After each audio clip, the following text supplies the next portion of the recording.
មូលហេតុដែលអ៊ីស្រាអែលវាប្រហារតាមអាកាសលើសាកលវិទ្យាល័យអ៊ីមែនហូសេនក្នុងទីក្រុងតេហេរ៉ង់តាមផ្លូវការសាកលវិទ្យាល័យអ៊ីមែនហូសេនគឺជាគ្រឹះស្ថានឧត្តមសិក្សាមួយប៉ុន្តែយោងទៅតាមកម្លាំងការពារអ៊ីស្រាអែល IDF សាកលវិទ្យាល័យនេះស្ថិតនៅក្រោមការគ្រប់គ្រងរបស់កងឆ្មាំបដិវត្តអ៊ីស្លាមអ៊ីរ៉ង់ IRGC ការរកឃើញសម្ងាត់នៅក្រោមដីយោងតាមរបាយការណ៍ស៊ើបការណ៍សម្ងាត់មានបណ្ដាញក្រោមដីដ៏ធំមួយនៅខាងក្រោមសាកលវិទ្យាល័យដែលរួមមានមន្ទីរពិសោធន៍សម្រាប់ពិសោធន៍ពាក់ព័ន្ធទៅនឹងការអភិវឌ្ឍការធ្វើតេស្តនិងការផលិតកាំជ្រួច ballistic មជ្ឈមណ្ឌលបញ្ជាការកន្លែងដែលមន្ត្រីជាន់ខ្ពស់របស់ IRGC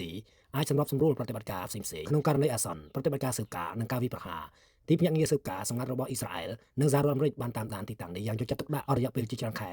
តាមរយៈការរណបចារកម្មនិងការលួចស្ដាប់តាមប្រព័ន្ធ Cyber នៅពេលដែលទទួលបានភស្តុតាងគ្រប់គ្រាន់បេសកកម្មសម្ងាត់មួយត្រូវបានរៀបចំឡើងការបរិច្ឆេទយប់ថ្ងៃទី7ខែមីនាចន្លោះម៉ោង10យប់ដល់ពាក់កណ្ដាលអាធ្រាត្រមកនៅអ៊ីរ៉ង់សកម្មភាពយន្តហោះចម្បាំងទំនើបបានបើកការវាយប្រហារតាមអាកាសចំគោលដៅលើទីតាំងនោះគោលបំណងចម្បង